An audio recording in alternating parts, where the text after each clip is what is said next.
Hello guys, welcome back to Madden 2017. Just making sure everything's recording. Looks like it is. We're good, hopefully. Alright, we're live. We're doing this. We're here back on Seattle Seahawks 10-year challenge franchise mode. GM rebuild. Whatever you want to call it. We're here with the Seattle Seahawks. We're the general manager. We're trying to build a team, and we did the draft, guys. We're doing the draft, or at least I'm going to cover the draft recap. There's one reason why we don't do the drafts live. One, I really want to focus in on my picks, but two, I have to kind of work behind the scenes to get the real draft names in here, because you can't do custom drafts back in the day. But I'm gonna give it to you guys like a presentation, so don't worry. We're gonna it's still gonna be fun to watch. It's still gonna be interesting. We've got a lot to cover. This is because, if you guys don't know, this draft in real life was stacked. You had the likes of like Patrick Mahomes. George Kittle went really late. Christian McCaffrey. You had a lot of players, okay? Myles Garrett, obviously. It's time to find out where all those players went. Now, I want you to know how the series is going to work is the biggest names out of every year's draft that was in real life, in reality, right? IRL, are going to be in here. But not every single player is going to be in this draft that was in real life. Just the big names that I deem are big. That leaves room for us to have a alternate universe with completely generated players and, of course, the top names in real life. And I like that. I want there to be some characters that we get from the series that, build their own story on my channel. And so it's the best of both worlds. And so let's get into the draft recap. And boy, was it a good one. So first things first, let's talk about just what we did here in Seattle. We made a trade to get another first round draft pick. Ultimately, we weren't able to push into the top 10. Really the top 5, which is where Patrick Mahomes was scheduled to go. And he did go in the top 5, by the way. So we were not able to get Patrick Mahomes. We ended up taking another option. We had two guys we were looking at, and it was really hard to decide on which one we wanted to go. But ultimately we went with Thomas Robbins, and I feel like he was a really good pick. I think he's this, in my opinion, maybe the second best quarterback in the draft. Obviously, Patrick Mahomes was probably the number one. We're gonna look at all the numbers though, and really try to see what we have here. Our second pick, we went to defense, and we had the worst defense in the league a year ago, literally ranked 32nd, and we draft this guy, Kadarius Swinton. Pretty good player, a normal development. Unfortunately, we didn't hit any dev traits that were higher than normal, so all of our players are normal. But what I will say is a lot of our rookies are 21. So they're younger rookies, and they're gonna have an extra few years to grow, and hopefully that'll help them out. We would then go Jeffrey O'Her. I guess that's how you say that. O'Her, maybe O'Her. We're gonna call him O'Her. Jeffrey O'Her. He's 5'8", 177. That is the shortest wide receiver I've ever heard of in my life. But I do like his skills as a slot receiver and as a running back, believe it or not. I think he could be a very good, what would you call it, elusive back. He's obviously not going to break any tackles or anything like that, but he's got 81 ball carry vision, and his carrying is a little iffy, but 73, we could work on that, and he could even be a receiving back, right? So Jeffrey O'Hara, I like this pick a pretty good bit, in my opinion. So Stanford, we went Wisconsin, Stanford, USC. Then we're gonna go to the actual position and draft John Sutton, running back. He's going to be our power back. I was looking for a third down back. I don't like his height. I think he's way too tall for this position, but he was the best available at the time we took him. 72 overall in normal dev in the 4th round, or 3rd round, I mean. Not too bad, right? Then we go to the offensive line. We get Kevin LeBoy. Then safety and wide receiver. These 2 picks were kind of a bust, but there wasn't much talent left on the board. Kevin LeBoy was a pretty good pick, in my opinion. As I'm going to have to go check on these birds real quick. But yeah, ultimately, I think it was a pretty good draft. I was a little bummed we didn't hit a normal dev. I mean, we didn't hit anything higher than a normal dev. But I didn't get to address defense the way I wanted to.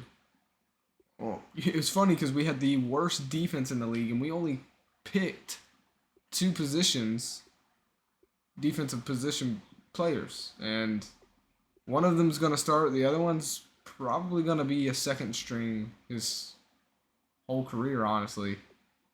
So we'll see what happens. But now let's go ahead and dive into what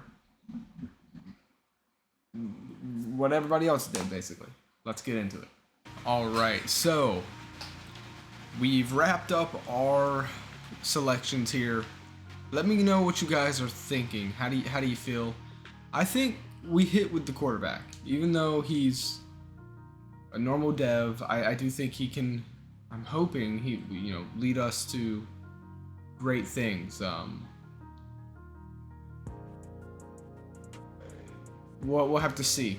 We'll have to see. But moving over to that number 1 draft, everyone was stunned when Zach Keister and the Chicago Bears decided to go with TJ Watt over Patrick Mahomes. We all thought, I said it earlier, it looks like Patrick Mahomes is going to go to the Chicago Bears. They don't really have a quarterback. They need a quarterback. Instead, they go with TJ Watt, which is a good pick, but I mean, they only won 2 games last season. Pretty surprised that they go TJ Watt here. Then they follow it up with another linebacker position pick with JT Atkinson. So decent draft for them. Ultimately, good pick with TJ Watt. Quick development. He's going to be a franchise outside linebacker for sure. Very shocked, though, to see him go defense there. So, where does Patrick Mahomes go? Well, with the 2nd pick in the NFL draft, the 49ers select Patrick freaking Mahomes. and guys, is that not the Seattle curse, dude? You gotta be kidding me, right? Like, I go Seattle, so Patrick Mahomes goes to San Francisco.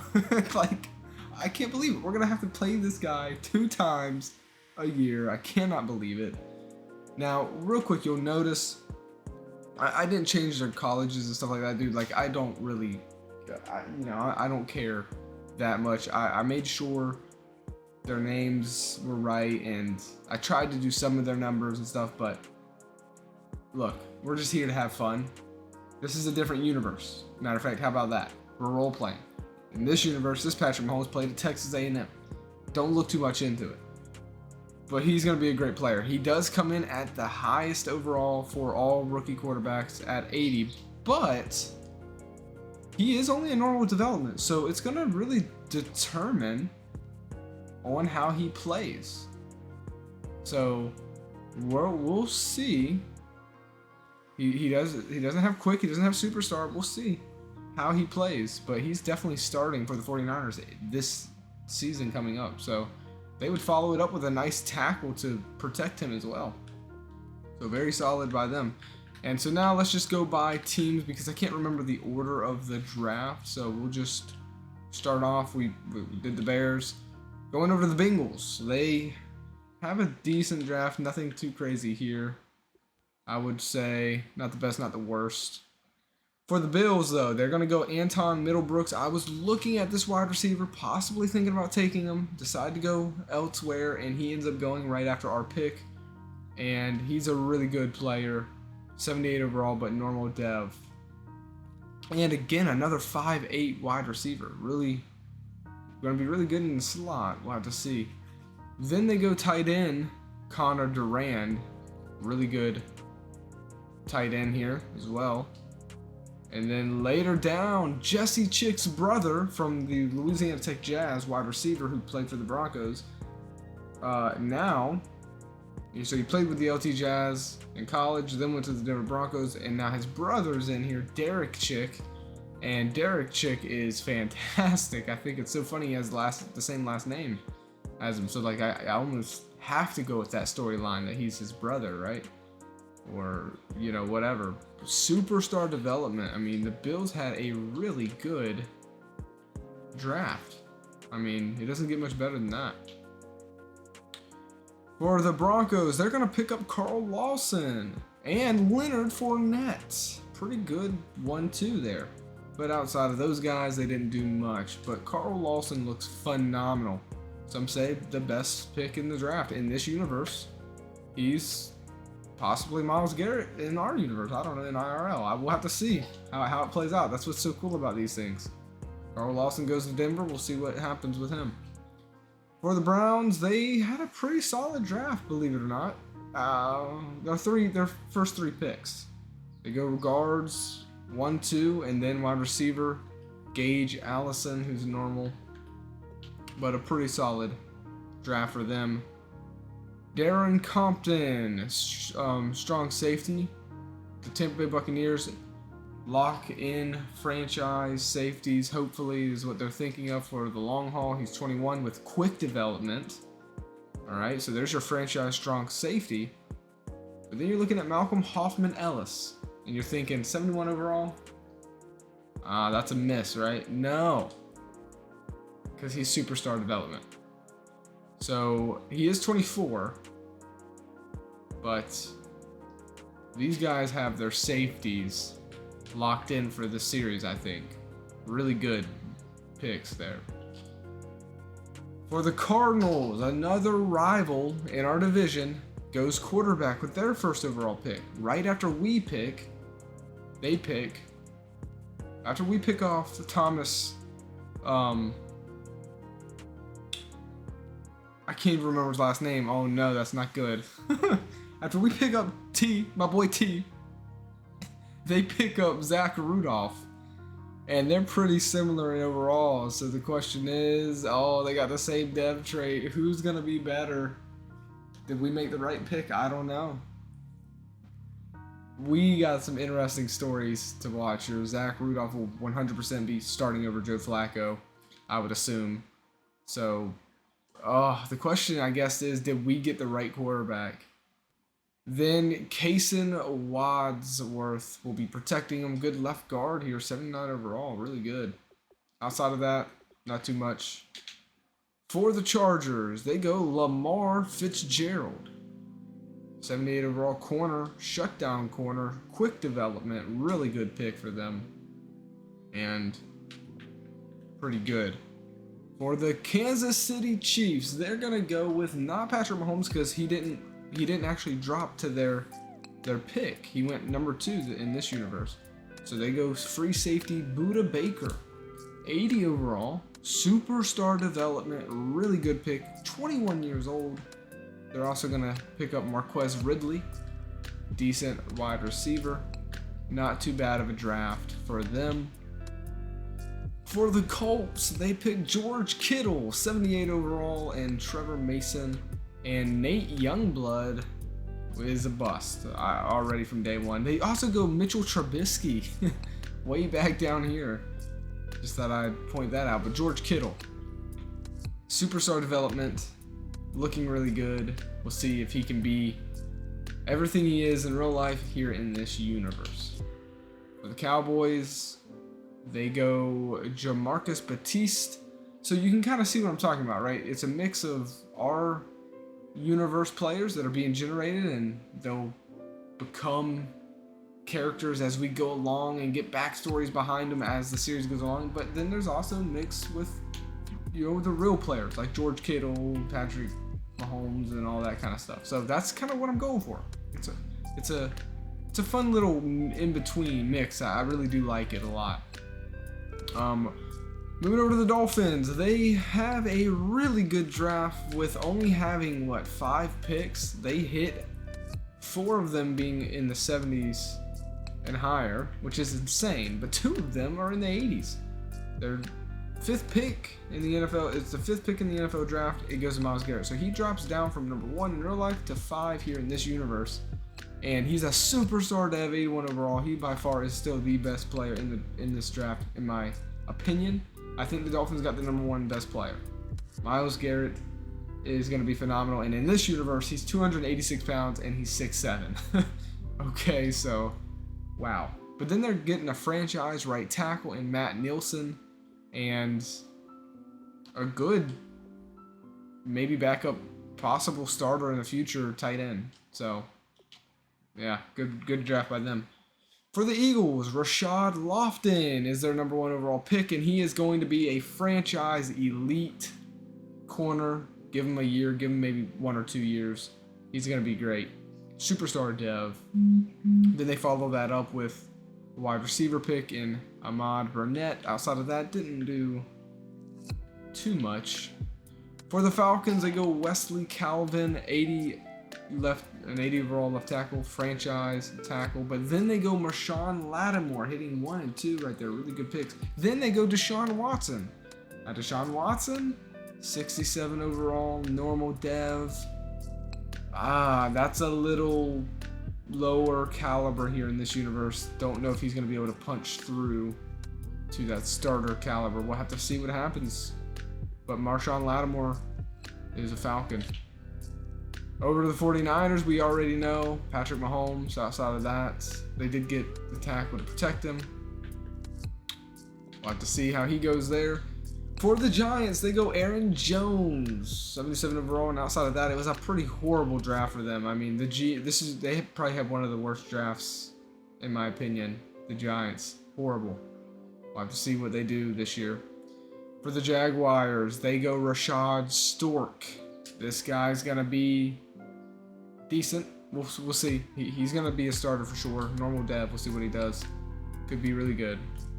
You just don't really know with those normal devs. And then the Jets. They go tackle and then wide receiver DJ Weber, who I was looking at for a second, but ultimately didn't go with him. Pretty bad draft for the Jets as well. For the Lions, they go Cooper Kupp. That's right, Cooper Kupp was in this draft. Did you not know that?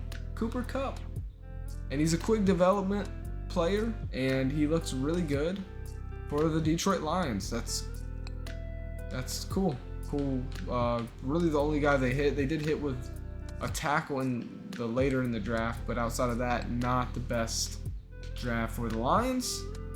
And then the Packers. They hit with Jonathan Allen, left end, superstar development, 21 years old. He is going to be elite. Oh my goodness, elite. And it's going to be quick too when he gets to that level. They go to Michael Culver at running back, and outside of that, really bad draft in my personal opinion. But they do hit with that edge rusher, so we'll see. For the Panthers, this is funny. They go Curtis Samuel. Okay, I'm pretty sure they did that in real life. But then they follow it up with another wide receiver pick in Chris Godwin. They have the future of the 1-2 punch here in Carolina. Now they just need a quarterback. Samuel has quick development, and Chris Godwin has normal. And he's 24, so he's 80 overall. But yeah, we'll have to see. Remember, it's a different universe. Just because they have that name doesn't mean they're going to live up to that standard that we know them as. Alright, completely different universe. For the New England Patriots, they go Marlon Humphrey. Really good pick, and he is a superstar development player. Marlon Humphreys, welcome to New England. Outside of that, pretty horrid draft for the Patriots. I'd love to see it. For those Raiders, they go Zay Jones, and they do a 1-2 punch with wide receivers. Not as good, though. Zay Jones, 78 overall, normal dev, and then John Gamble, slow dev, so yikes. Not a good draft with the Raiders here. For the Rams, right, they're coming off of that really bad performance there, and by the way, they lost Andrew Luck. He announced in the offseason he was retiring. He is no longer a Ram. Sergio Burke is their pick, and out of all the drafts, they are ranked number 32. They didn't have a first-round draft pick, and they missed with the rest, the second, the fourth. They didn't have a third either, but they missed with the second, the fourth, fifth, sixth, and seventh. Not a good draft. All these guys just forget their name. You're not going to need to know them. For the Ravens, Jabril Peppers goes, and that's a pretty good player. Quick development. And then Walker Bronson and Golston here. Let's check out their devs. Quick development. Slow. Okay. That's a good draft, though. I'd say that's pretty good. For the Redskins, they go Oldsberg and then Huber. They obviously know what matters, and that is the trenches. Man, they had a lot of picks. Wow. For the Saints, they go Michael Cure. 76 overall and superstar development. So, like I said, these generated players, they're going to be unique to my channel as they go along in their... I love building, these characters around my universe. And so, this is probably going to be a guy who's on the top of the top here soon. And then they go Deshaun Cooper. That's a... Cooper? No, it's probably Cupper, huh? Cupper? Deshaun Cupper. He's 24, normal dev, 86, and I don't know. We'll have to see. Decent draft for the Saints. Not the best, not the worst. And then we're back with ours. So I feel like we had a really, really good draft. I mean, we have so many of our picks in the mid to high 70s. It's just that we didn't hit any higher developments. But I still feel really good about our draft. But I want to know what you guys think about it. Who do you think had the best draft? And don't even mention, I don't even want to hear about the Seattle curse and how Patrick Mahomes somehow ends up in my division. I don't want to even hear about it.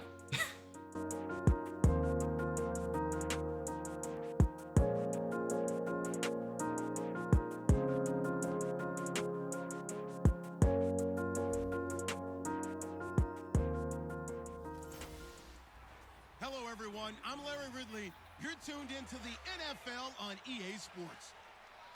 Opening week in the NFL is an exciting time for everybody, including these two teams here today. It's the Giants going up against the Seahawks.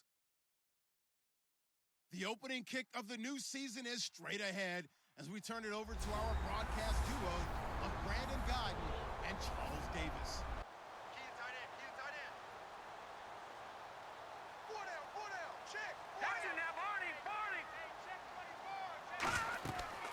Here's carry number 1 for Kenneth Dixon. And he'll get this one up to about the 39 here. 9 yards is the pick up there, and they'll have a 2nd and 1. First play of the drive, let's give credit all around. Excellent blocking, but the guy carrying the ball, he was the finisher. A really nice run.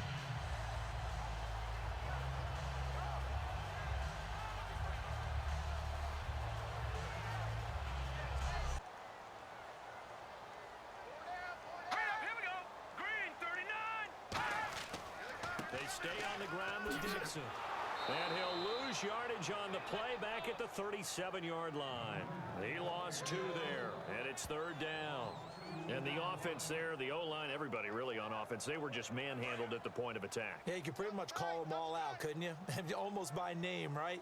That was a very tough sequence for the offensive line. But how about that defensive front creating a new line of scrimmage and creating a lost yardage possibility?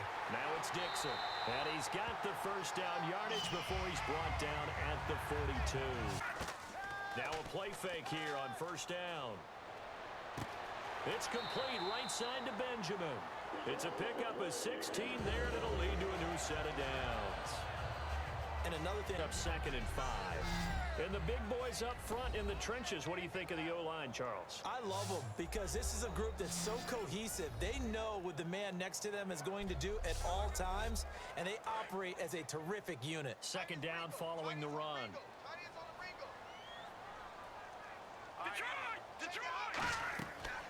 They'll run it now out of the gun. And this play will be blown up. He'll lose yardage back at the 38. He'll wind up losing a yard on the play, and it'll be third down. 5 in the secondary now for the Giants on third down. He'll drop to throw. Gets it to Benjamin. It's caught. And he gets this one all the way down inside the 20-yard line. A good pickup there at 22. Now he'll look to throw here on 2nd and 10. His throw caught right around the 6. And able to get him down, but he does reach the 5. And there's a completion to the tight end. And look at the size of these players nowadays. At that spot, 6'4", 6'5", and up. A lot of guys used to be basketball players. Somehow came back to football. And he's across the chalk into the end zone. Touchdown, Seahawks. Kenneth Dixon, a 5-yard touchdown run. And the Seahawks take the ball down the field and score on the opening drive. That's just a solid.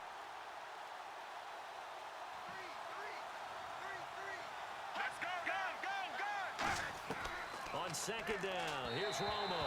Looking middle, and it's incomplete. He was looking for his tight end, Crockett Gilmore there. And it's third down. And a lot of the weight of this offense falls on the shoulders of the running back. That's because the offense knows if they give him any openings, any opportunities, he can turn it into a big play at any time. And the offense looks to pick up the first here on third after that incompletion. Throwing on third down, Romo.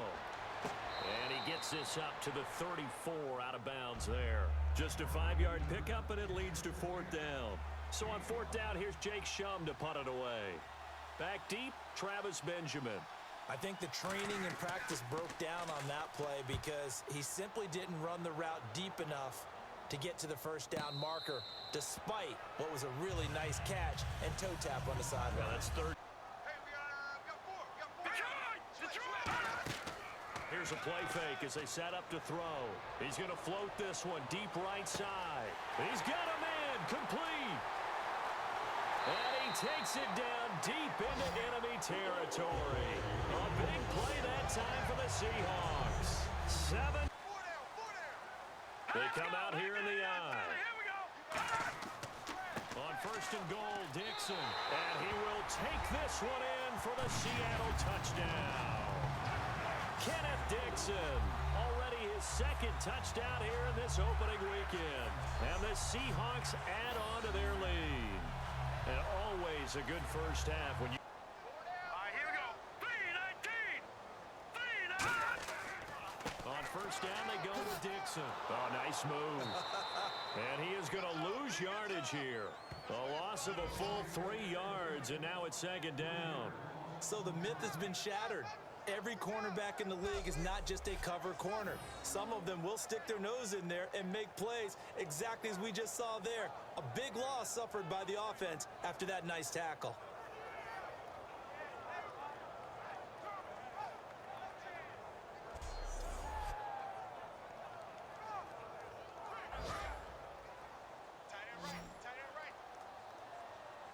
They come up in an empty set. 4 wide receivers, 1 tight end. From the shotgun, he'll look to throw. That is caught at the 7-yard line. The reception good for 7. It's third down. One thing I can say pretty safely, He'll look to throw on 3rd and goal. Shreds the tackle. That's caught at the 1. Just a 5-yard pickup, and it leads to 4th. Time running out here on the play clock. They'll run. It's Dixon. They gave it to him in search of his 3rd touchdown, but he's denied. And this Giants defense able to come up with a goal line stand.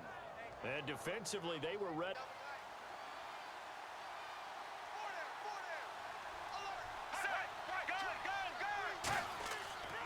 They'll give it to him right up the gut. And he's able to get this across the 10 before being taken down.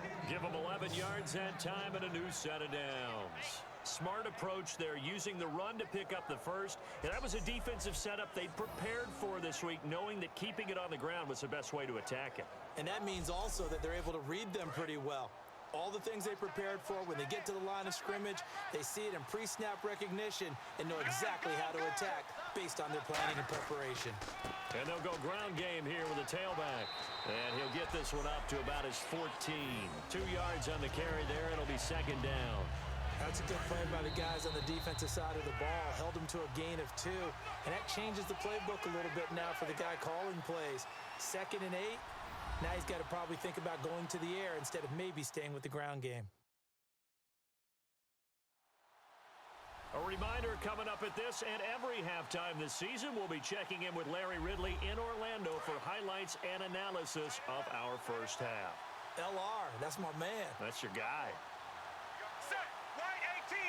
White 18. To throw on 2nd down is Romo.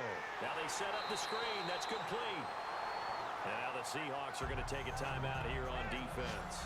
It's just their first, so they'll have 2 remaining here before we get to halftime.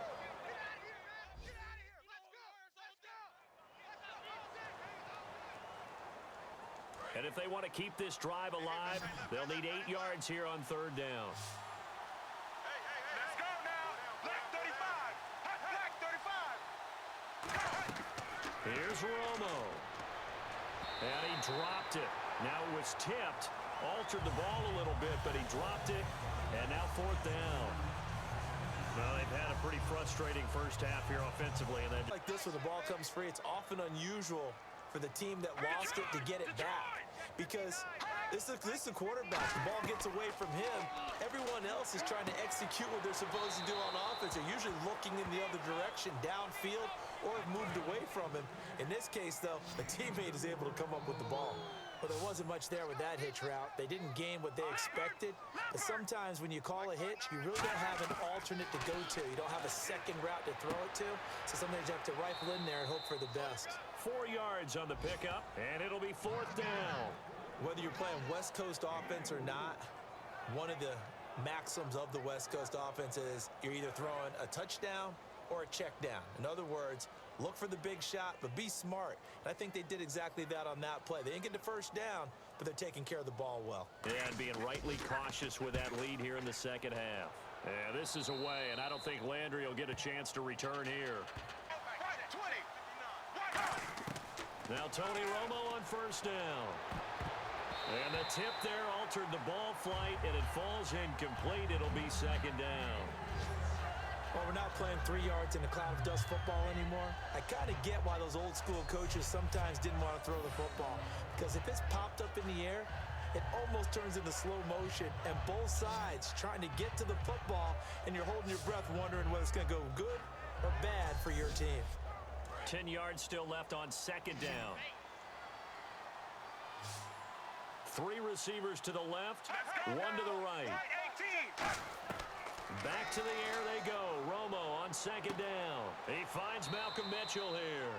And they'll get 9 there as that sets him up better for 3rd down. This will be play number 8 here on the drive. It's 3rd and a yard. And I see an extra defensive back on the field. Little surprise here on 3rd and 1. Now Romo throwing for his running back, and he's got him complete. It's a gain of 3, and it gets him the first. Well, they've had a great, impressive drive going here, and that pickup ensures the drive continues. And not only do you continue the drive, which is demoralizing for the guys on the defensive side of the ball right now, but you make your own defense happy. They're able to get a little more rest over on the sidelines while this one continues downfield. Romo now to throw. And complete over the middle. Safarian Jenkins. It'll be a gain of 4. And that'll make it second down. Well, the strategy was evident there. Get it to your tight end and make it a one-on-one play with a cornerback. Who's usually going to win that one? The tight end, but not there. Not in this situation. How about the corner defeating that logic and making a really nice tackle? Romo now to throw it. It's caught on the left side by Baldwin. It's a 10-yard gain there, and it sets him up now 1st and goal. When the hitch route is run really well, that jab step off the line of scrimmage by the receiver, which is designed to back up the defender and give him a little bit of space, all you want there, get that space, catch the football, and then make a move and pick up extra yardage, and that's exactly what he got done there. A pickup of 4 on 1st down. It'll be 2nd and goal. What a game this defense has played. They're pitching a shutout, so it'd be fun to watch down the stretch to see if their defensive coordinator continues to be as aggressive as he's been all game long. Now a handoff here to his running back. And he is in. Touchdown, New York. A great play there with his first career touchdown in his first career game. And the Giants are able to cut into this lead. And a nice little start to the career for the rookie here, hitting the end zone in week 1 of his career. Got the lead. They want to keep it on the ground. That's what they're doing. Smart football. Keep the clock grinding. Keep it going. But you got to figure now, they're going to see more people stacked up at the line of scrimmage as they try and bleed it out. That goes for a gain of 31. And that's why defense coordinators always preach 11 guys to the ball. Because sometimes you have a missed tackle, but if you have a swarm of guys around, less room for them to roam even after the first missed tackle. In this case, tackle was missed, plenty of open field to get after that.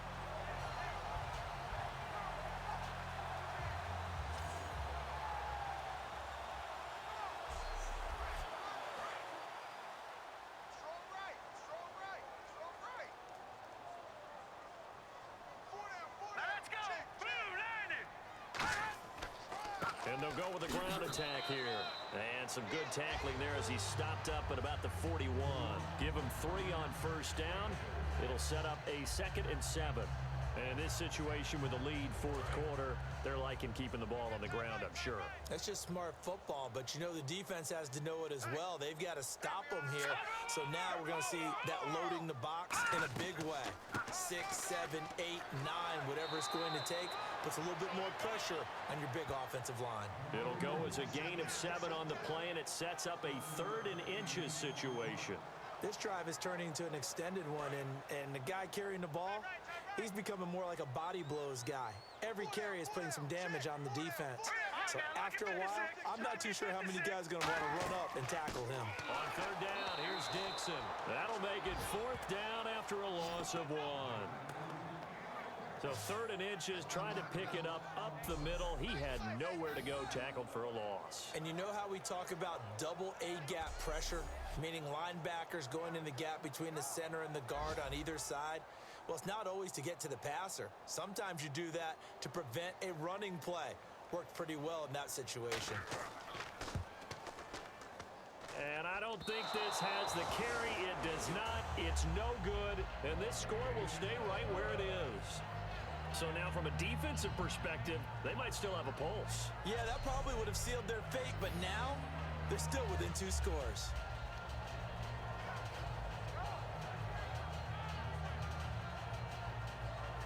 Now out come the Giants. And they're hoping to capture some of that magic they had last time out when they were able to put together a scoring drive. But they're still down here, Charles.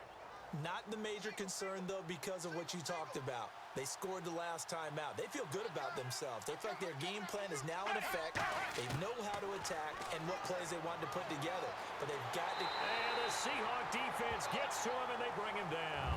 Tomahawk from his outside linebacker spot, forcing the sack for a loss of 8. And no matter what the situation, the O-line just hates that because they feel like they didn't protect little brother back there, right? Man, that's just so difficult for them because just think about every single play. When you decide to throw the football, you're dealing with some of the best athletes on the planet. You talk about guys, if they weren't playing football, they'd be starring in the NBA at power forward. It's really a difficult task. He's going to wind up and air it out. And they went for a big play through the air on 2nd down. Couldn't connect. Now it's 3rd. And you just know when that play call came in, their eyes lit up, because anytime you get a chance to take a big shot downfield, that's a lot of fun, and they missed an opportunity. Ready. Wide 18. Third and long here. It's Romo. And incomplete. The contact made the ball roam free and brings up fourth down. Timing's crucial in any route thrown, but when you throw an out, so many things are going through the mind of the receiver. Catching the ball, timing it up with the quarterback. Are my feet going to get down in bounds? On that play, all those things going through his head might have caused him to drop it. Now Romo. He sets to fire deep. That's caught inside the 20. And he is down deep into Seattle territory. We know it's tough enough to pick up first downs on third down plays, but when you go for it on fourth down, sometimes you're actually just praying, and on that play, the prayer was answered.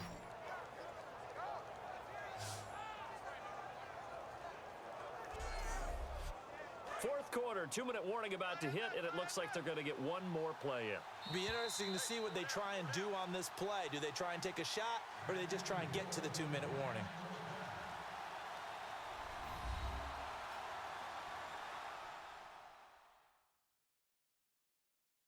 So it's Giants football here as we welcome you back.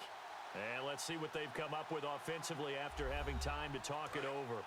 Looks like the defense in press coverage here. One receiver left, three to the right. On first down, Romo. Sideline throw, that's caught by Landry. The completion good for 3, and it's second down. Now it's 2nd and 7. All that practice time came to fruition on that play. All those timing routes that they work on through training camp, OTAs, minicamp, and just regular season, they got it done on that one. An out cut, ball was delivered, and picked up the completion. He's going to flip one out here to his running back. A solid pickup at 13 sets him up first and goal. I know most of the time when the ball's in the air, you're thinking wide receiver, tight end, but running backs, they can be a big part of any passing offense nowadays. Again, Romo. And he will take it on in for a Giant touchdown. Crockett Gilmore from 3 yards out. And the Giants able to get this back within a touchdown. And they put it in the end.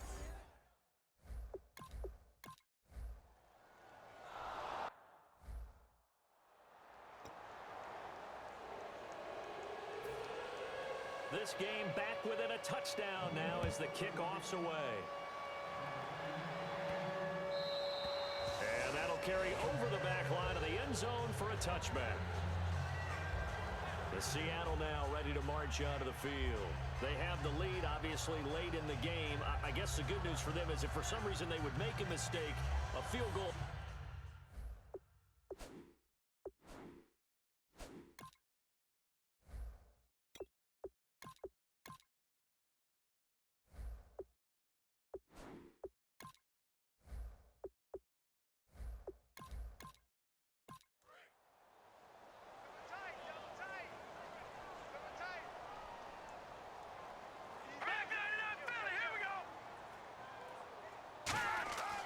They'll start the drive with Dixon. And he'll push his way forward to about the 32. And now the Giants will stop play as they take a timeout defensively.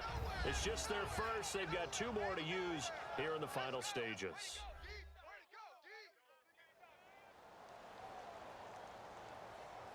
See if they stay on the ground for second down. They'll come out in the pistol. They'll keep it on the ground. It's Dixon again.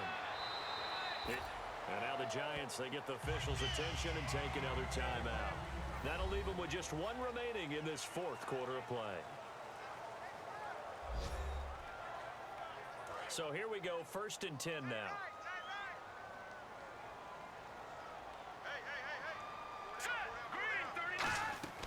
They'll run it now out of the gun. And able to get this one across the 45 before he's brought down. Now hang on here. Timeout called by the defense. That'll be their 3rd and final stoppage here as we step aside.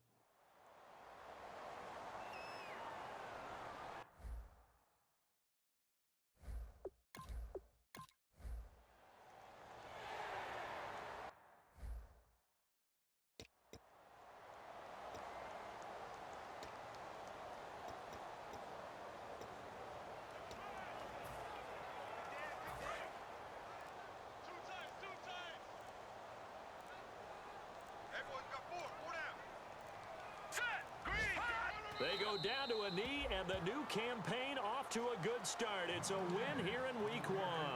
They'll lose a yard, and it brings up 3rd.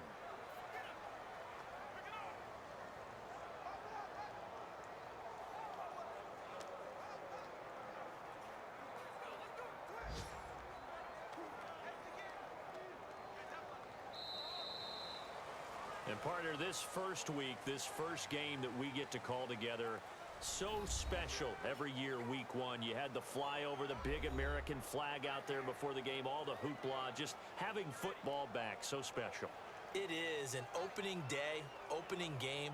There's just nothing like it because you really build to a crescendo. But the best part for us is that crescendo lasts for a while. Opening game here, an entire season. We get into the playoffs, to the Super Bowl. I was really excited. I could barely sleep last night. I can't imagine being a player. So for this,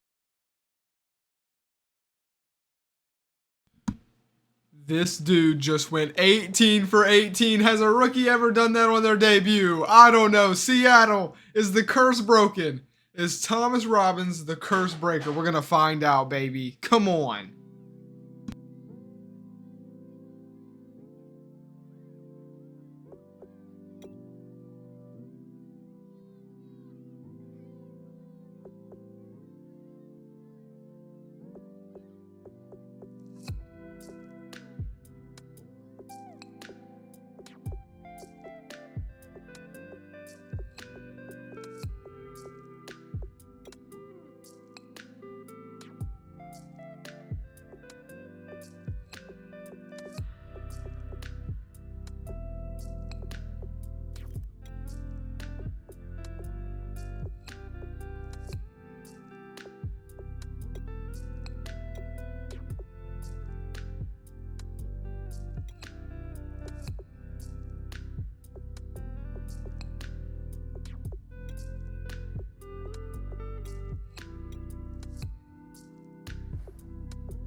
they come out here in the eye.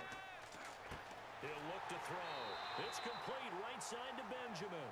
It's an 8-yard pickup and leads to a new set of downs. Slant route's effective no matter who's running the route and catching the ball. But when you have a receiver of that stature, you have to be a little bit more precise throwing it. You don't have the same catch radius with the bigger targets. They'll run it now out of the gun. And he is met at the line of scrimmage, and he goes down right there. No gain on the play there. Second down. Great play there off the end. Question, Charles, in a 4-3, you hear about the D tackles a lot. What's the role of the ends? What they want to do is control the edges of the defense. And you always hear about an offense talking about setting the edge in the running game. Well, the defense wants to do exactly the same thing. In the defensive end, often against an offensive tackle, sometimes a tight end, they can't let themselves get a hook and let a running back get outside.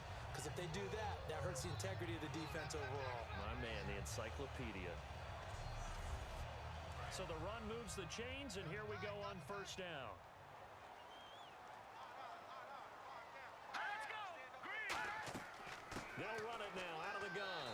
And this one will wind up with him losing yardage back to the 4-yard line. That's going to go as a loss of a yard, and it'll be second down. The insistence of speed at every position is really seen at the defensive end spot. These guys in the old days were often outside linebackers. They just pushed them forward because they wanted them to play fast and get to the quarterback or the running backs quicker than ever before. They'll give it to him right up the gut. And he's across the chalk into the end zone. Touchdown, Seahawks. A great play there. His second touchdown on the season. And the Seahawks add on to their lead. A first down throw for Gabbert. Over the middle, it's Thomas. And he gets this one just shy of the 40. They'll mark him down at the 39. And there's a completion to the tight end. And look at the size of these players nowadays. At that spot, 6'4", 6'5", and up. A lot of guys used to be basketball players, somehow came back to football. And that's really good for the game of football. You're getting better athleticism, great hand-eye coordination, guys who know how to control their bodies when they run their routes. First down, Gabbert. Finding time. Drops it to Blue, complete. And taking it across midfield and just shy of the 40. They call it a gain of 19, and it moves the chains. We can talk all we want about football being a game of strength and brawn. It's also a game of mismatches, and they're trying to create one there, getting it to their back out of the backfield to make a bigger play. As we often say, get it to him in space, let him use his leg. Yeah, if he can get a matchup against a linebacker or maybe a defensive end dropping out in a zone blitz, he's going to win that battle just about every time. And now a first down following that long gain. Everything about that play was beautiful. A great corner route where the receiver worked the defensive back inside and then broke back to the outside to the corner. But how about the throw by the quarterback? Anticipation on the break from inside to outside. He threw the football. As the receiver turned around, the ball greeted him. And he's back here in the struggle department in this one like he was a week ago. And, partner, I think you can pin some of this on that O-line. The room to run, just not there. You mentioned last week that it felt like the offensive line was getting beaten to the punch by the guys across the ball. It was pretty evident, I thought. I mean, they were off the ball fast, penetrating, getting into the offensive backfield, really spilling a lot of runs before they got started. So I thought your observation was spot on then, and you're right there again this week. Same thing is happening, not able to get started because they're not able to control the point of attack.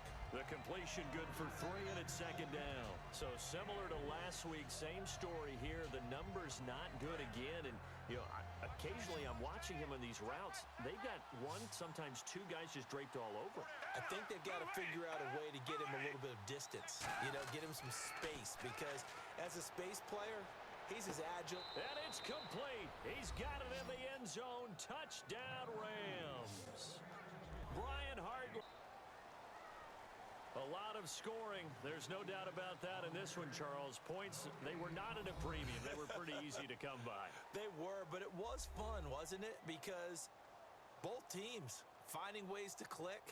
And people who love this game, they also love baseball games that are 14-11 with 3 or 4 home runs mixed in.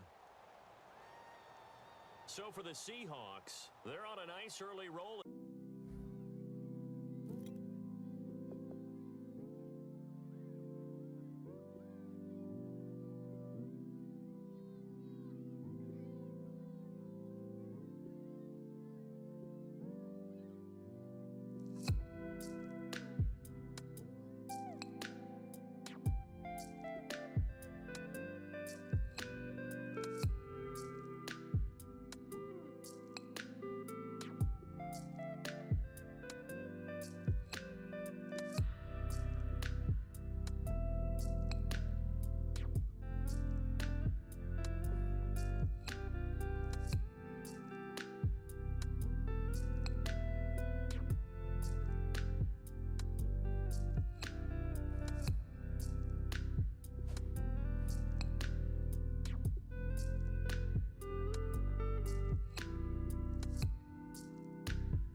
Sports. Today's game features a very active secondary. The Rams are top 10 in forcing interceptions, and they'll be up against a Seahawks team that has to be careful passing the football. So with kickoff straight ahead.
The NFL on EA Sports. We've got two very good defenses on the field today. Both rank in the top 10 in fewest yards allowed, and each wants to prove that it is no fluke. The Seahawks are number 1 in defensive yards allowed, and they go up against the Colts, who will need to be sharp on offense. Set for the call of this Week 8 matchup, let's bring in our commentators, Brandon Godden and Charles Davis. Thank you very much, Larry. We are here on a beautiful afternoon for football. Coming up, we've got what should prove to be a good one between the Indianapolis Colts and the Seattle Seahawks. With Charles Davis, I'm Brandon Gaudin. Charles, you look at this Seahawks team as they get ready here. They come off a disappointment last time out that put an end to their modest 3-game win streak. Meanwhile, for the visiting Colts, they've come in on a nice run of recent form, 4 wins out of 5. He'll try again with the arm here. The Colts are going to get him. Down he goes. Quan Alexander coming hard on the blitz. He dumps him for a loss of 8. And now it looks like they're going to be in the hurry-up. Now on 3rd and long, they'll look to throw. Surveying the field. Completes it to Benjamin. And he'll get this one down near the 20-yard line. Now hold everything here. We're going to get a timeout by the offense.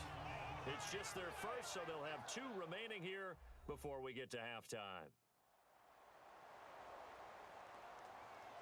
So the offense takes the timeout, and they are back out and ready to rock. 3 down. Here we go now. Now on 1st down, he'll drop to throw it. And a quick throw here, that's complete. Now whistles come in. We're going to get a timeout here by the offense. So that means they're down to 1 remaining here as we head toward halftime. So they complete the pass, and now they face a 2nd down. We got 3, fellas. We got 3. Here we go now. 3. From the shotgun, he'll look to throw. That's complete right around the 8. And he's able to work it here to the 8-yard line. It's an 8-yard pickup, and it leads to a 1st and goal. Slant route's effective no matter who's running the route and catching the ball. receiver of that stature, you have to be a little bit more precise throwing it. You don't have the same catch radius with the bigger targets. Brown, the lone receiver, left. Again, he'll drop to throw. And incomplete. He dropped it in the end zone.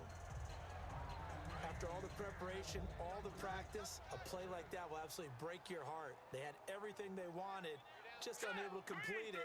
In the end zone, a big-time drop. End zone caught. Touchdown, Seattle. John Brown, as the first half is winding down, and the Seahawks are going to retake the lead. And while that touchdown does not give them an insurmountable lead, it's still a lead, and that always feels good to a team. They'd love to take that into the lockers, but a little time left on that clock, so some work to do. I like that. I like how you're guarding against a letdown there. Marty looking forward. Coaching them up from right up here in the booth. And that makes it 14-10. The kickoff team on the field now as they will send this one away. This will be taken about the 12. He juked him. And they're going to start this drive in pretty good shape as they get it up past the 30.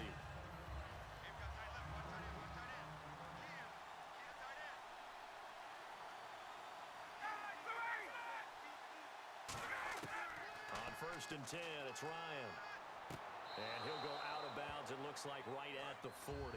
A good pickup there, 8 yards on the first down completion.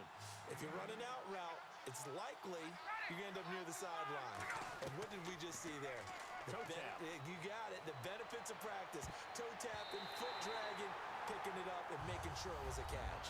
So we are at halftime here in downtown Seattle with the Seahawks out in front. As we send you across the country to Orlando, standing by there, Larry Ridley with our EA Sports Halftime Report. Larry? Thanks, Brandon, and welcome to the EA Halftime Report. Let's take a look back at the first half. Both teams have had their moments so far today, and that's why we have a tight game on our hands. We'll have to see if either side can take control in the second half. All right, let's do it. Here's a look at the first half highlights.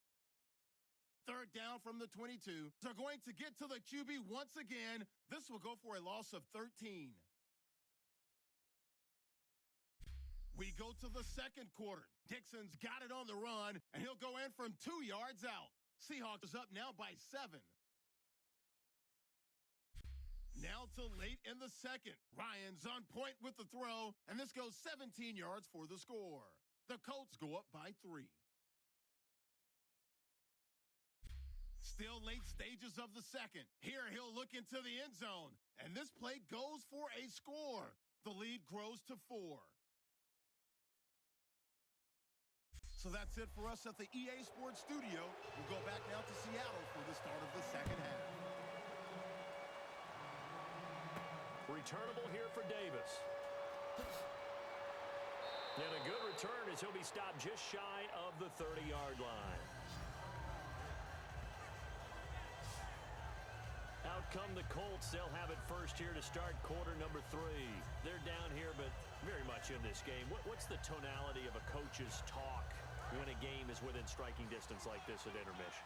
Typically, what they're doing is emphasizing the things that went well in the first half and wanting more of that.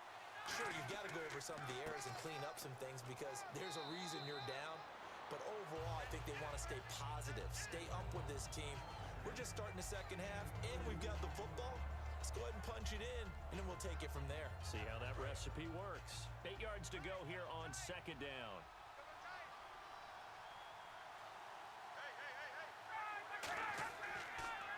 Now they run. It's Mason. And he went nowhere. He'll lose yardage back to the 29. It's a loss of 2. Now third down. Oftentimes when you're not winning at the point of attack for an offensive line, maybe they're getting out physical, spread things out a little bit, make it more of a one-on-one blocking scheme. Then you don't have to win it physically. You just have to win it by position. That may open things up for your running backs. Offense in a little bit of a bind here. 9 yards to go on third down. On third down, Ryan. He's got time. And he takes a shot on the release as this will be incomplete. The intended receiver was Trey Mason, and it's 4th down. 3rd down is the down. Both sides know they absolutely have to win. And the name of the game for the defense is pressure on the quarterback. But pressure on the quarterback with contact, that's how you end up winning it. And this is going to hit the goal line and continue on into the end zone for a touchback. Now we take a glance at the offense as they work their way back out for their first possession of the second half. They have the lead here. Well, we talk a lot about pregame speeches. What are halftime speeches like? For the most part, not nearly as emotional. They're a lot more clinical. Every now and then, they'll get after you if they think they need to light a fire. But in this case, let's go into the virtual locker room, because here's what I think happened. They got in there and they said, listen, let's take control right away. Defense, we got the lead. Defense, don't give up any points. Turn the ball back over to the offense and let them go down and score and give us more of a cushion in the game. Check so far. Defense shut them down. Let's see what the offense gets done. So they get half of what they needed. It'll be 3rd and 6 upcoming. On a 2nd and long, it's really nice to see an offense that has enough confidence to run the football in that situation. I think that goes back to their practice and game planning. They've seen things that they've seen on tape and in previous games that led them to believe that even in a long-distance situation, they can still run the football and gain enough yardage to put themselves in a good spot on 3rd down. A big play there on the screen pass. 39 yards. A well-executed screen pass means the offensive line has bluffed the defenders. They make them think that they can just get through and get to the quarterback. Instead, they're setting them up. Little screen pass, lofted over them, and now they're in front, and they get downfield for big yardage when they do it right. And now a 1st down following that long gain. 2 receivers left, 1 to the right. They'll look to throw here on 1st down. And seeing no options, he just tosses this one away incomplete. Now that'll bring up 2nd down. I think we can make this one pretty simple. That was a rookie mistake made by the rookie quarterback, trying to force a pass without really using proper mechanics. They'll come out in the pistol. A handoff out of the pistol. It's Dixon. And he'll be taken down at the 33, a pickup of about 4. Glover Quinn there on the stop. And there's a run to be happy with. Good, solid yardage. You'll take that anytime you hand the ball to a back. Watch left, tight end to the right, tight end left. 3rd and 5, so they bring in an extra defensive back. Expecting pass. He'll look to throw. Finding time. And he's going to be taken down. Back around the 35-yard line. Jeremiah Tauchu in there to get him for a loss of 3, and it'll be 4th down. And we say it all the time, have to be able to get rid of the ball sooner than that.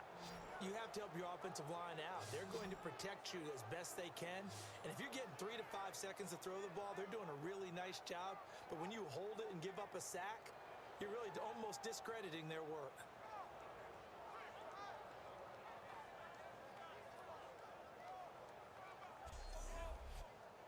So out now is the Seattle field goal team. From the left hash, this will be a 52-yard attempt. That's running out of steam, and it won't get there. He left it just short, no good, and this score will stay right where it is. Everything looked good. Good snap, good hold. Sometimes, though, the ball just doesn't want to go where you want it, and this one winds up no good.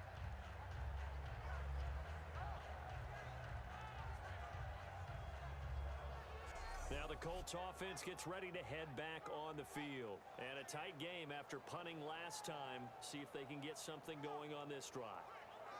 As they head to the field now, with the game this close, you've got to feel there's a sense of urgency for them going on offense right now. But they have to do it without letting panic creep in and affect their play. And he is going to lose yardage here. A loss of a full 3 yards, and now it's 2nd down. Wasn't that long ago that the NFL guys really didn't adopt much from the college game. But one thing that has crept in there is spreading things out, opening things up. Not even just in tempo, but maybe getting better line splits and spreading the field. I think that would be a great strategy right now to try and open things up in the run game. On second down, here's Ryan. Quick hitter here, it's complete. 6 yards is the pickup, and that'll lead to a third down. And he's the epitome of what we call the move tight end, a guy that you can line up anywhere, in the slot, out wide, in tight, doesn't really matter because he has such great skills. You want to utilize him in all aspects of your passing offense. And there he was in the slot for the catch.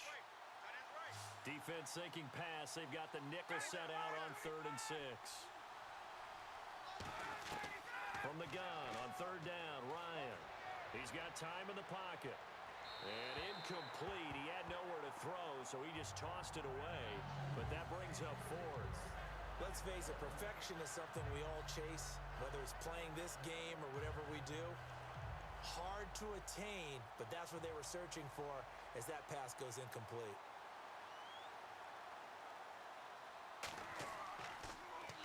This is away and a very good kick, angled for the sidelines.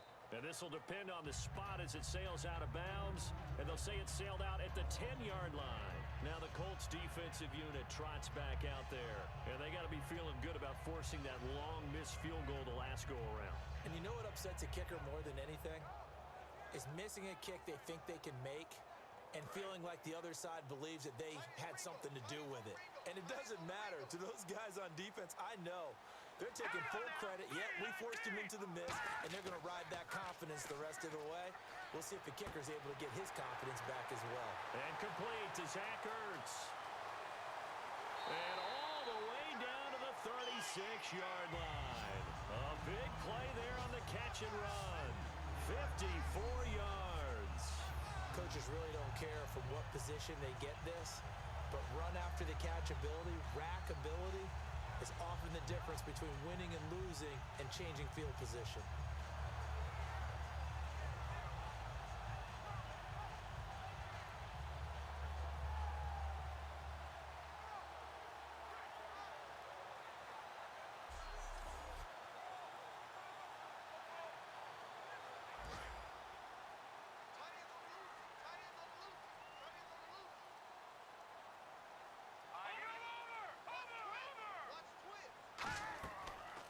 They'll run the option left. And this play will be blown up. He'll lose yardage back at the 38. That's going to go as a loss of 2, and it'll be second down. Let's pick it up. It's our time, guys. Our time. Let's get off the field. Let's get off the field. Set. Green 39. They'll run it now out of the gun. And there just continues to be nowhere to run. He's bottled up again at the line of scrimmage. Give the tackle there to Morgan Burnett. And the evidence shows last week's game, it's really leaked into a second game now, Charles. What do you think of this? And it's a surprise, isn't it? Because when we spent time watching them practice, talking with the coaches, they felt like a bounce back was going to happen this week. They were very confident in the game plan, thought the defenses they would see would present great opportunities for big-time runs. We're not getting that so far. I don't know if it's the game plan or if they're just being overwhelmed by the defense they're facing. Partner, how many times have you heard it? Pressure creates diamonds, right? But it also bursts pipes. And on that one, that's what they got. They got after him, and he was fortunate just to get rid of it. Yeah, he just had to chuck it away. The Seahawks send out their punter as he'll punt it away for the 4th time today.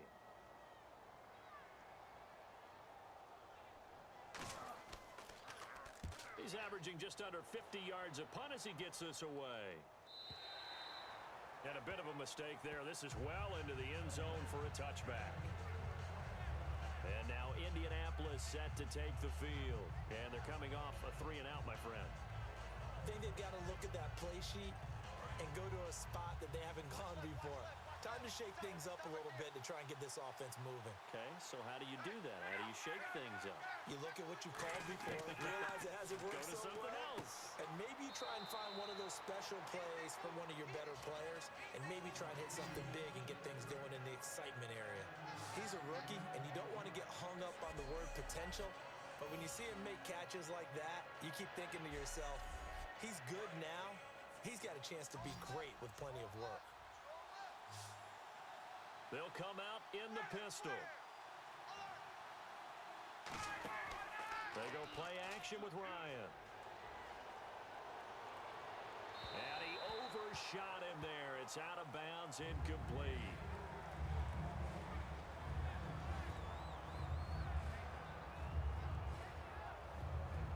So a second down incompletion now brings up third down. They come out here in the eye. Ryan now to throw on third down. And he comes back with one complete. And he's got the first down yardage before he's brought down at the 42. Okay, when the big guy runs a corner route, you're asking a lot no matter who's covering him. Doesn't matter whether it's a linebacker or a defensive back. Yep. He usually has the advantage because of his body type.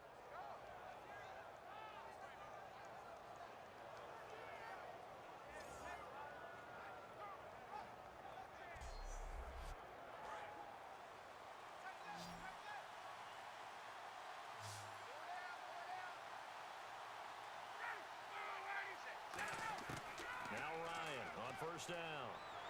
He'll hit Watkins on the crossing route. And he'll be taken down across the 50 at the 45 in enemy territory. Looks like the defense in press coverage here. 3 quarters have come and gone. We'll return with more after this. This is the NFL, and it's on EA Sports. Back now in Seattle, Washington. It's the Colts, so they've got the football, but they've got work to do, trailing here as we begin the fourth quarter.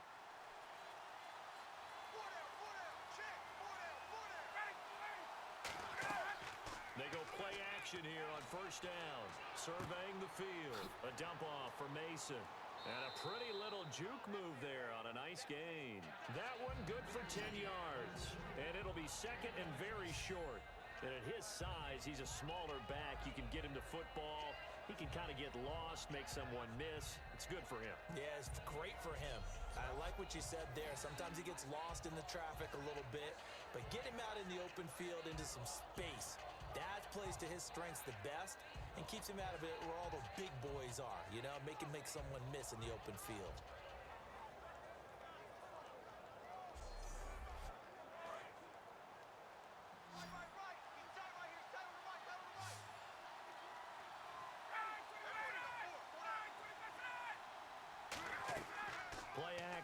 Ryan. Complete. Richardson has it.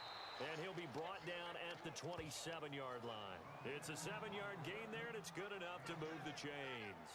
And when an offense is doing a nice job selling the play-action pass, a lot of responsibility shifts to the linebackers. They're the ones that have to determine run or pass and get to the proper places on the field. And here comes play number 6 on this drive.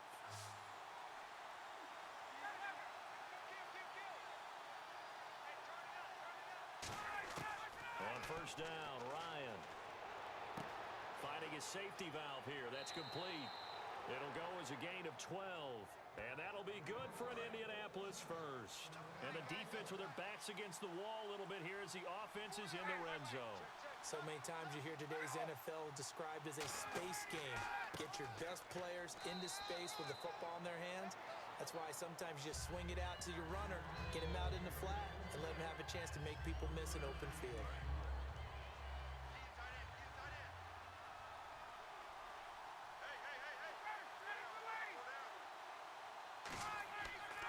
They'll give it to him right up the gut. And able to push his way forward here for a good little gain. 5 yards on the pickup, and it'll be third down. When you find that kind of yardage, you couldn't be more confident as a ball carrier. And guess what? You're going to go back and tell your offensive coordinator, I'd like to keep carrying it, thank you. Looks like a nickel set here defensively on 3rd and 2. Yeah, maybe expecting a throw. 3rd and 2, now Ryan. That's caught at the 3. 4 yards on the play, and that leads to the 1st and goal. Well, they've had a great, impressive drive going here, and that pickup ensures the drive continues. And not only do you continue the drive, which is demoralizing for the guys on the defensive side of the ball right now, but you make your own defense happy. They're able to get a little more rest over on the sidelines while this one continues downfield. They run it with Mason, and he's going to get this back to the 3-yard line and no further. That's going to go as a loss of a yard, and it'll be second down. All right, Brandon, you know me as well as anyone. You know I don't usually advocate abandoning things during a game, but here we are in the second half. I think it's time to change things up. Let the running game go a little bit. Let's get to the passing game, and if you still want to get in the hands of the runner, maybe you swing it to him, throw it to him a little bit, try it that way. And this seemingly endless drive continues.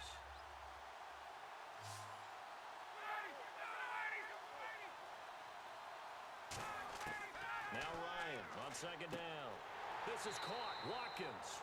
That throw good for only a couple. It brings up third down. They've gotten it to the 1. Can they get that final yard here on 3rd and goal? Well, that's what you're looking for when you want to throw the ball downfield. You want one of those guys who can play out on the perimeter, can play out wide, who can not only get open, but when they're covered, can uncover themselves downfield and create catches. So backed up to the 6 now. 3rd and goal. On 3rd and goal, Ryan. He's got time. That's caught at the 3. And he'll be brought down right on the edge of the goal line at about the 1-yard line. Likely the play of the game here, trailing in the final quarter and going for it on 4th and goal. Well, they certainly didn't get what they wanted on that play. That means it's a big-time decision on what you call on 4th down. Absolutely, because a field goal here doesn't do them much good. And defensively, they were ready for that, a full-on blitz on 4th down, and they stop them short of the marker. Oh, and someone's got to feel really good about that, and that's the defensive coordinator. He dialed up a great run blitz defense, and they hit it just right. Stack that thing up. They're going to feel awesome going to the bench after that big play. Just a yard on the pickup there, and it'll bring up a 2nd and 9. And after the play on the ground, that brings up 2nd down here. And in this situation with the lead 4th quarter, they're liking keeping the ball on the ground, I'm sure. That's just smart football, but you know the defense has to know it as well. They've got to stop them here. So now we're going to see that loading the box in a big way. 6, 7, 8, 9, whatever it's going to take, puts a little bit more pressure on your big offensive line.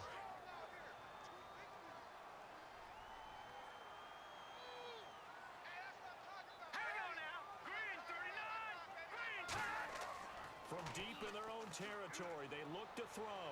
He's going to loft. It got his man complete. 20, 10, and all the way in. Touchdown, Seattle. John Brown, 97 yards. And the Seahawks add on to their lead. Well, they were back in the shadows of their own goalpost, and that flipped quickly. So much for playing it safe.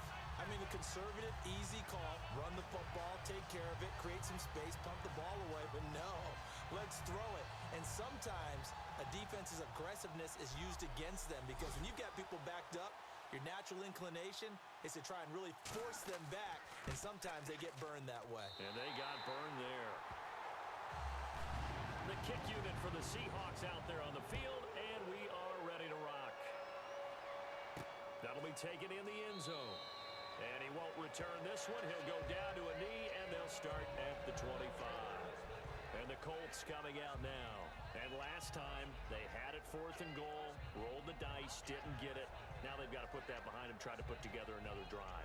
A simple tip of the cap, a nod of the head to the defense. Congratulations, you got us last time.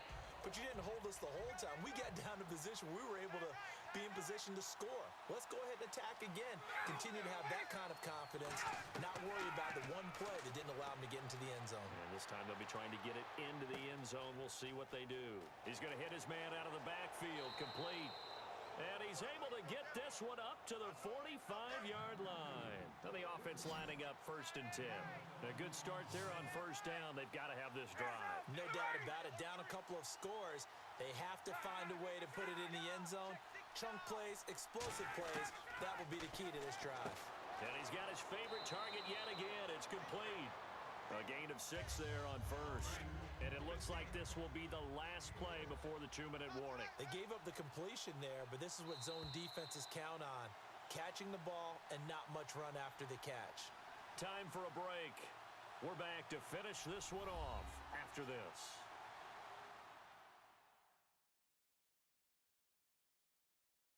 So the Colts in possession of the football as we get you reset. And let's see what they've come up with offensively after having time to talk it over. Second down and 4.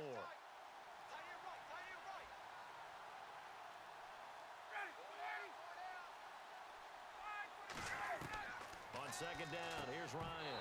And incomplete there. A nice hit. Jars the ball free and brings up third down.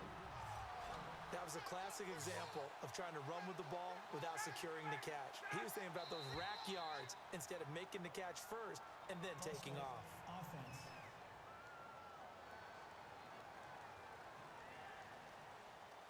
Still 9 yards to go on third down.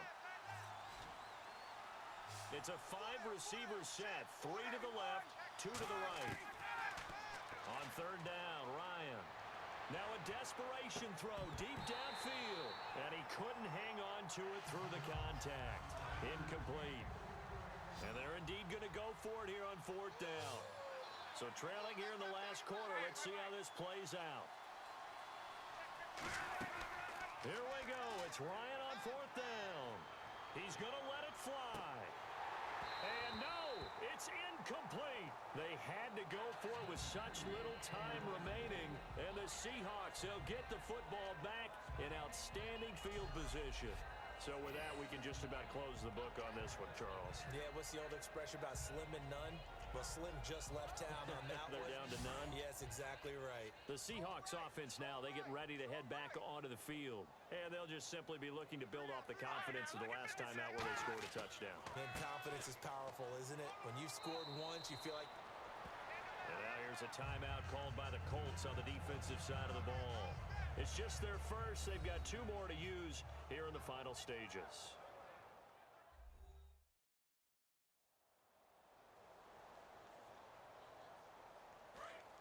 And on the outside, they're playing press coverage.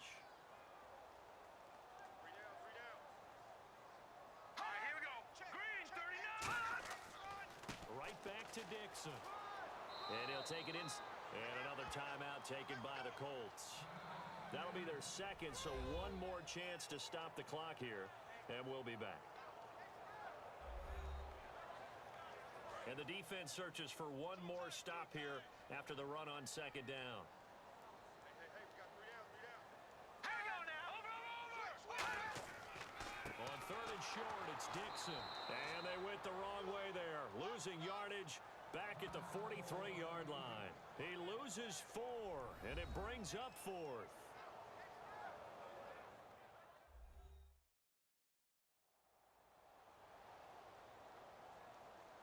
And now following that timeout, the defense back out onto the field.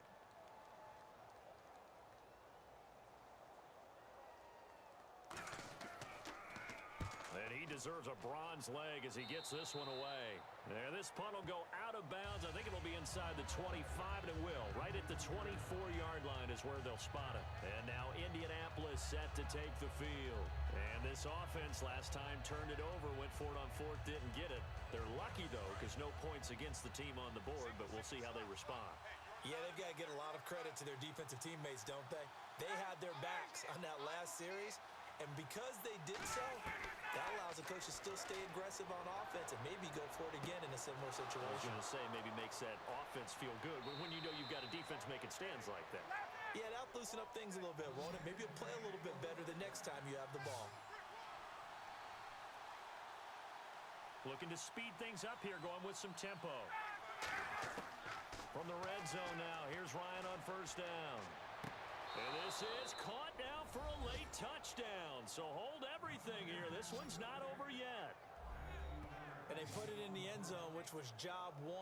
Now they have to convert. And then it's decision time, isn't it? Yeah, so this is what all teams go through. You look at the clock, you're inside 2 minutes, look at your timeouts, make that onside kick decision. Yeah, how do you feel about your defense, where you are in terms of the scoreboard, and the time left on the clock, as you noted, so many things to go through. Hey, boys, we got 4. we've got whistles and a flag. Looked like one of the Colts linemen might have jumped. They'll again try for 2, this time from the 7.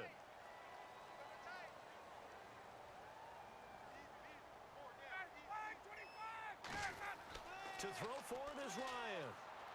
And now the pressure gets there, and he goes down. So he couldn't get rid of the football, and that deficit stays right where it is.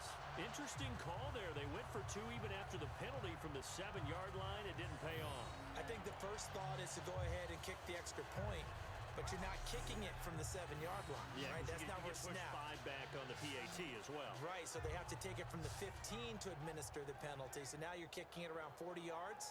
So I understand why they probably went for 2 there. They thought they had a better play and a better chance in that situation. So with just over a minute to play, this becomes a make-or-break onside kick. And the Seahawks, looks like they've recovered. They have. They had to go for it with no timeouts remaining, though, now. This one's as good as over. They gave it an effort. They tried their best, did everything they could to try and get the ball on the onside kick. You're exactly right. They had to try it. It was their only option. And now this game is done. Just take it, kneel, and call it a day. The Seattle now ready to march out of the field. They have the lead. Still a one-possession game, but the defense got to stop. They've got the football now. Just salted away, right? Exactly. That's all the defense is counting on from their offense. They did their job in a big way. You know they're over on the sidelines now starting to take their tape off and, hey, we've done this thing. The offense has to put it away, and that means ball security. Absolutely. Stranger things have happened. Double tight. Double tight. We got 3, fellas. We got 3. Here we go. The Seahawks in victory formation as they go ahead and take the knee.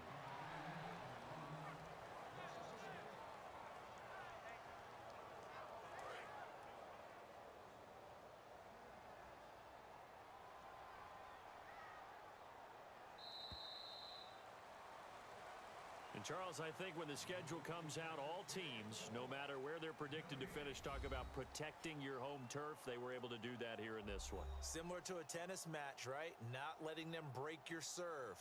That way you hold on to it. They got it done, and they feel very good about that victory.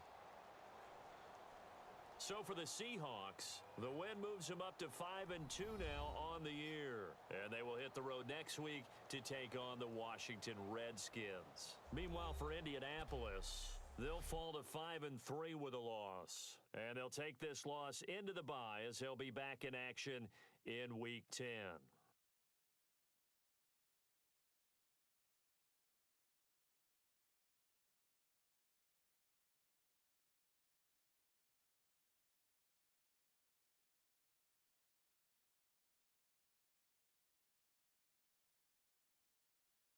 So that's a wrap for Charles Davis. I'm Brandon Gaudin.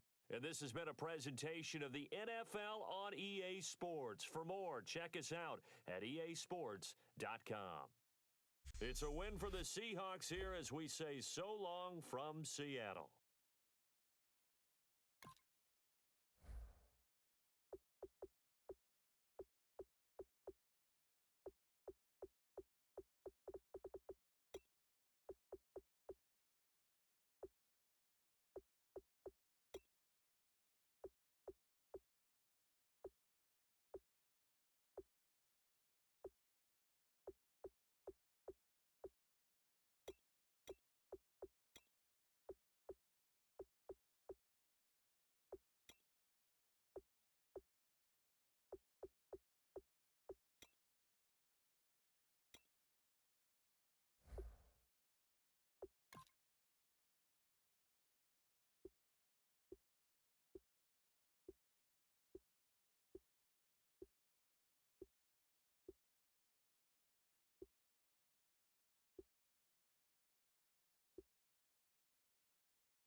Teams who both came away with wins a week ago and know it should be a good battle today. It's the 49ers going up against the Seahawks.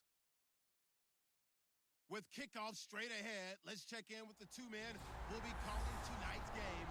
So we say hello to Brandon Gaudin and Charles Davis. Larry, EA sports coverage of the NFL brings us to the Evergreen State and CenturyLink Field in Seattle, Washington. Tonight we start Week 14. Left is Evans. They'll try and start this drive in the air. He's got time in the pocket. To the left side here for Eifert. And he's finally taken down, but not before getting across midfield and across the 45-yard line. Now that play will end up on the highlights, and you'll see it all over the place. But what you won't see, the offensive line that bought the extra time, that allowed for the big completion downfield, those guys made that play possible.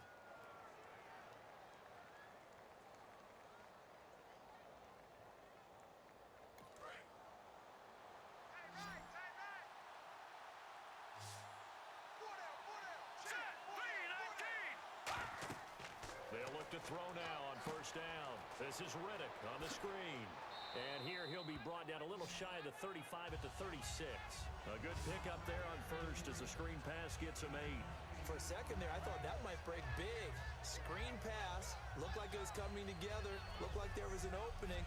Still, ended up with a solid game.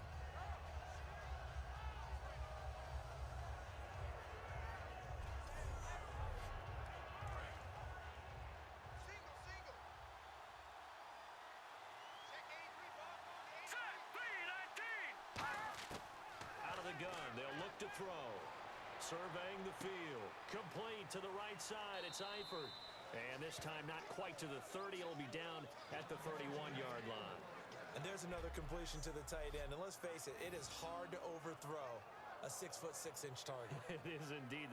Quarterbacks like their speed guys. They like that huge 6'6" target that they've got in him. They really do. And it reminds me of what one great tight end told me once. He told his quarterback, just make sure you throw it up there. You know, kind of like put it up in the top shelf where the kids can't get it.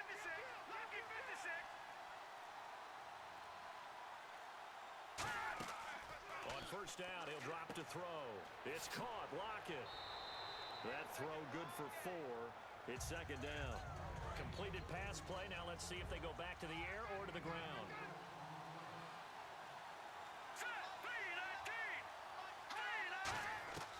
Back to throw again. Caught. Eifert over the middle. That catch good for 5. It's third down.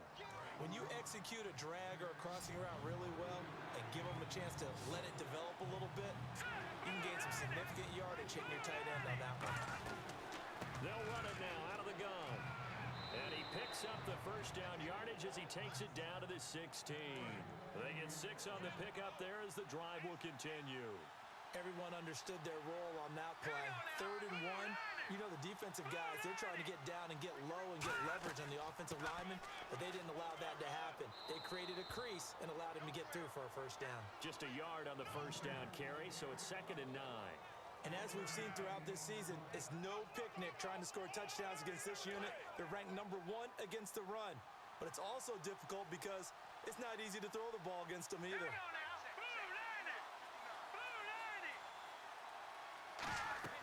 They'll run it now out of the gun. Looking for a seam, but finding none. He'll get back to the line of scrimmage, and that's it. No gain on the play there, so that doesn't help. Now they're looking up at a 3rd and 9 situation. Now play number 8 on this drive, and they need 9 yards to pick up the first on 3rd.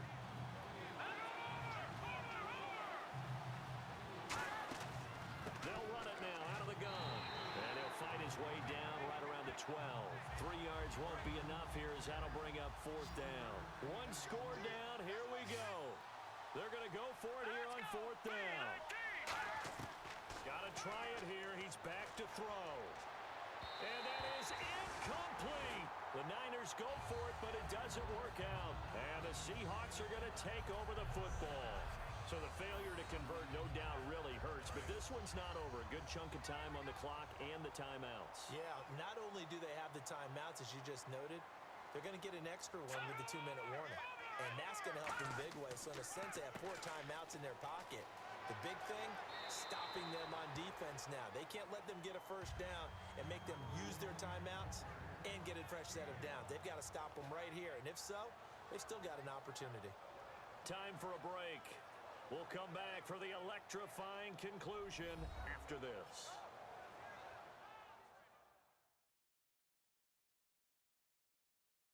So it's Seahawk football as we march toward a conclusion. And let's see what they've come up with offensively after having time to talk it over. Second down following the run. Got three down. Set, green 39, green 39. They'll run it now out of the gun. And they'll get him down here. And now the 49ers signal for a timeout defensively. It's just their first. They've got 2 more to use here in the final stages.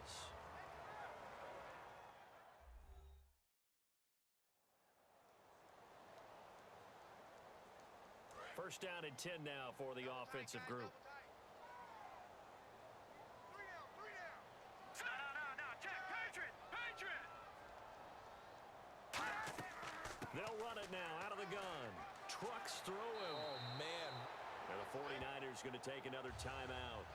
That'll leave them with just 1 remaining in this 4th quarter of play.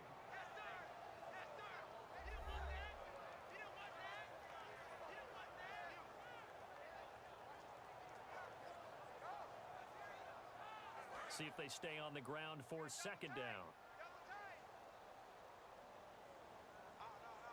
Hang on now. Green 39. And they'll try the ground game here with the running back. And he'll get it up to the 33-yard line. Now hang on here. Timeout called by the defense. That'll be their 3rd and final stoppage here as we step aside.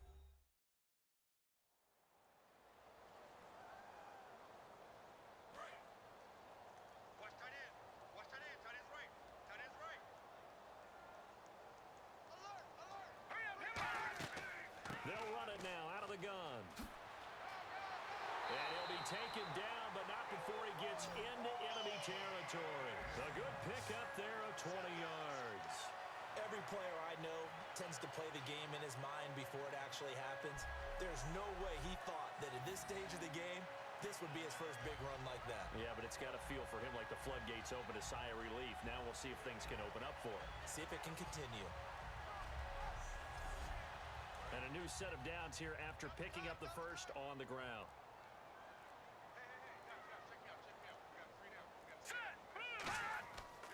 They'll give it to him right up the gut.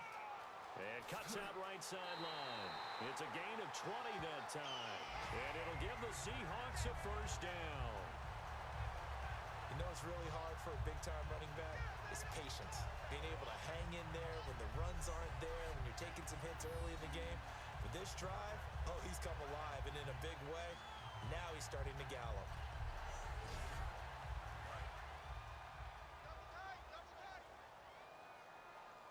Three down.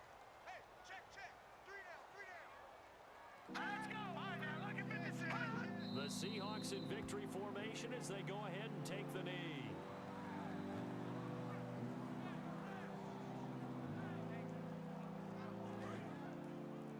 Oh, yeah, I'm coming.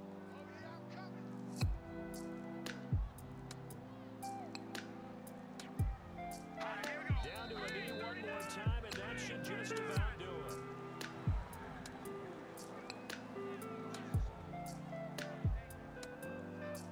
Ninth play of the drive coming up. It's certainly not an easy one on 3rd and long. And Charles, I think when the schedule comes out, all teams, no matter where they're predicted to finish, talk about protecting your home turf. They were able to do that here in this one. Similar to a tennis match, right? Not letting them break your serve. That way you hold on to it. They got it done, and they feel very good about that victory.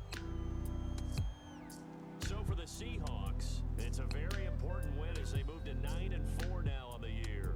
And now they get the weekend off as they get a little extra time to prepare to face the Dallas Cowboys. Meanwhile, for the 49ers, it's a loss that could have implications on the playoff race as they fall to 9-4. And they'll be at home next week for a date with the Houston Texans.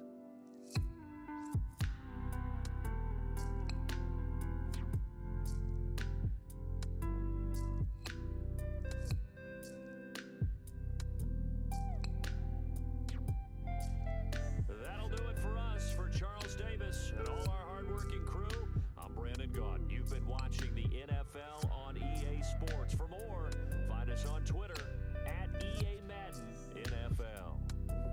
It's a as we say so long from Seattle.